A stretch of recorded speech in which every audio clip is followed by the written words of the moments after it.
इस वीडियो में हम आपको बताएंगे कि ट्विन बेबी प्रेगनेंसी क्या होती है, अर्ली साइंस और सिम्टम्स क्या होते हैं, ट्विन बेबी कैसे होते हैं और कौन से फैक्टर ट्विन बेबी के बायस बनते हैं। सबसे पहले बात करते हैं कि ट्विन प्रेगनेंसी क्या होती है। ट्विन प्रेगनेंसी का मतलब बच्चादानी में दो फीटस का होना। ये बहुत कम होता है, जो कि फैमिली हिस्ट्री, फर्टिलिटी ट्रीटमेंट्स और दूसरी वजूहात की वजह से हो सकता है। ट्विन प्रेगनेंसी होने के चांसेस बहुत कम होते हैं। कुदरती तौर पर ट्विन प्रेगनेंसी 250 में से एक औरत को होती है। अफ्रीकन वुमन में ट्विन प्रेगनेंसी के चांसेस बहुत ज्यादा होते हैं और एशियन वुमन में बहुत कम होते हैं। अब हम ट्विन्स प्रेगनेंसी के अर्ली साइंस और सिम्टम्स के बारे में बताते हैं। जो पहला सिम्टम है वो है एचसीजी हार्मोन्स के लेवल का बढ़ जाना। एचसीजी हार्मोन प्रेगनेंसी हार्मोन होता है जिसको हम स्ट्रिप के जरिए यूरिन में चेक करते हैं और जिससे पता चलता है कि प्रेगनेंसी है कि नहीं। यह अल्फा फीटो प्रोटीन का बढ़ जाना। ये ऐसी प्रोटीन होती है जो फीटस के जिगर से बनती है।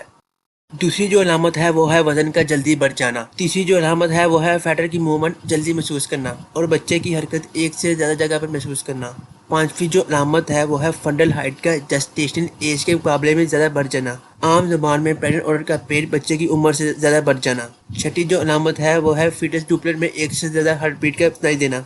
लेकिन ये साइन और सिम्टम्स अगर किसी में पाए जाए तो ये श्योरिटी हरगिज नहीं है कि ट्विन प्रेगनेंसी हो गई है। श्योरिटी अल्ट्रासाउंड करवाने के बाद ही आपके डॉक्टर कंफर्म करेंगे। अब हम ट्विन प्रेगनेंसी की टाइप्स के बारे में बात करते हैं। ट्विन्स बेबी प्रेगनेंसी डिफरेंट वजूहात की वजह से हो सकती है। इसकी दो मेन टाइप्स हैं, आइडेंटिकल और मोनोजाइगोटिक, फ्रेटर्नल और डाइजाइगोटिक। सबसे पहले हम बात करते हैं कि जाइगोट क्या होता है। जब एक स्पर्म एग को फर्टिलाइज करता है तो ये जाइगोट कहलाता है। आइडेंटिकल और मोनोजाइगोटिक ट्विन प्रेगनेंसी तब होती है जब एक स्पर्म एक ही अंडे को फर्टिलाइज करे और बाद में ये अंडा अर्ली डेवलपमेंट स्टेज में दो एम्ब्रियोज में डिवाइड हो जाए।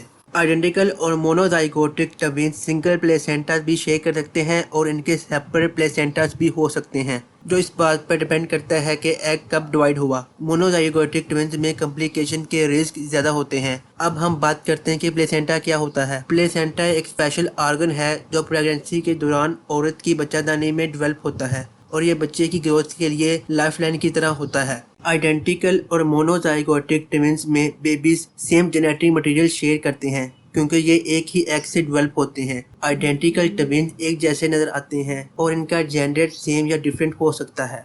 अब ट्विन प्रेगनेंसी की दूसरी मेन टाइप्स के बारे में बात करते हैं, जो कि फ्रेटर्नल और डाइजाइगोटिक ट्विन्स है। फ्रेटर्नल और डाइजाइगोटिक ट्विन प्रेगनेंसी उस वक्त होती है जब दो डिफरेंट स्पर्म दो डिफरेंट एग्स को फर्टिलाइज करती हैं। फ्रेटर्नल ट्विन बेबीज दूसरे बहन भाइयों की तरह जो डिफरेंट टाइम पे पैदा होते हैं 50% जेनेटिक मटेरियल शेयर करते हैं। फ्रेटर्नल ट्विन्स बेबीज की शक्ल एक जैसे भी हो सकती है और मुख्तलिफ भी हो सकती है, बिल्कुल दूसरे सिबलिंग्स की तरह। और फ्रेटर्नल ट्विन बेबीज में हमेशा सेपरेट प्लेसेंटास होते हैं और इनका जेंडर सेम या डिफरेंट हो सकता है। अब ट्विन बेबी प्रेगनेंसी की एक और टाइप के बारे में बात करते हैं जिसको आमतौर पर ट्विन प्रेगनेंसी की टाइप समझा नहीं जाता, जो कि को-ज्वाइंट ट्विन प्रेगनेंसी है। को-ज्वाइंट ट्विन प्रेगनेंसी बहुत रेयर होती है लेकिन बड़ी कम्प्लेक्स होती है, जिसमें बेबीज फिजिकली एक दूसरे के साथ जुड़े होते हैं। को-ज्वाइंट ट्विन प्रेगनेंसी उस वक्त होती है जब जाइगोट स्प्लिट या डिवाइड होना शुरू होते हैं लेकिन मुकम्मल तौर पर डिवाइड नहीं हो पाते। अब बात करते हैं कि कौन सी ट्विन प्रेगनेंसी की टाइप में रिस्क और कॉम्प्लिकेशन ज़्यादा होते हैं। डाइजाइगोटिक और फ्रेटर्नल ट्विन प्रेगनेंसी में रिस्क बहुत कम होते हैं क्योंकि दोनों फीटस के सेपरेट प्लेसेंटास कोरियन और एमनियोटिक सैक होते हैं और ब्लड सप्लाई दोनों फीटस की सेपरेट होती है। सबसे पहले ये समझते हैं कि कोरियन और एमनियोटिक सैक्स क्या होते हैं। कोरियन सबसे बाहर वाली मेम्ब्रेन या झिल्ली होती है जो एमनियोटिक सैक्स और फीटस को प्लेसेंटा के साथ जोड़ती है। कोरियन के अंदर एमनियोटिक मेम्ब्रेन होती है जो फीटस को होल्ड करती है। अगर ट्विन प्रेगनेंसी आइडेंटिकल या मोनोजाइगोटिक है तो आउटर मेम्ब्रेन जिसे कोरियन कहते हैं और इनर मेम्ब्रेन जिसे एमनियोन कहते हैं के लिहाज से तीन टेस्ट में डिवाइड किया जाता है। नंबर 1, अगर एक आउटर मेम्ब्रेन जिसे कोरियन कहते हैं और एक ही इनर मेम्ब्रेन जिसे एमनियोन कहते हैं तो इसे मोनोकोरियोनिक मोनो एमनियोटिक प्रेगनेंसी कहते हैं और ये बहुत ही रिस्की होती है क्योंकि ब्लड सप्लाई दोनों फीटस की एक ही होती है।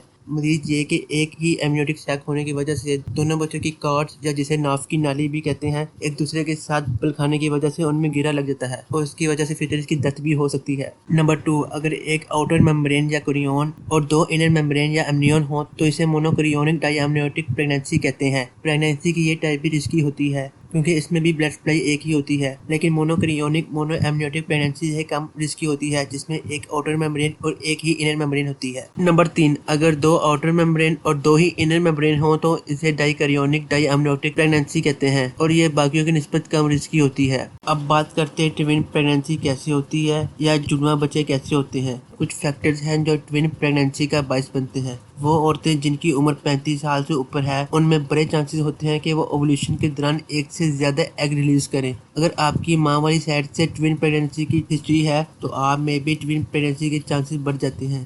जो औरतें फर्टिलिटी ट्रीटमेंट जैसा कि इन वाइट्रो फर्टिलाइजेशन करवाती हैं उनमें ट्विन प्रेगनेंसी के चांसेस बढ़ जाते हैं। अगर किसी औरत को पहले ट्विन प्रेगनेंसी हुई है तो अगली बार हाईली चांसेस हैं कि वो दोबारा ट्विन कंसीव करे। अब बात करते हैं कि ट्विन प्रेगनेंसी के रिस्क और कॉम्प्लिकेशन कम करने के लिए क्या करना चाहिए। सबसे पहले प्रेग्नेंट औरत को अपने डॉक्टर के पास चेकअप के लिए रूटीन से जाना चाहिए, क्योंकि सिंगल बेबी की निस्बत ट्विन प्रेगनेंसी में कॉम्प्लिकेशन ज़्यादा होते हैं। ट्विन प्रेगनेंसी में आयरन और फोलिक एसिड की रिक्वायरमेंट बढ़ जाती है, तो आपको इन मेडिसिन की डोजेज बढ़ानी पड़ेगी। अपने डॉक्टर की इंस्ट्रक्शन को अपनी कंडीशन के लिहाज से फॉलो करें।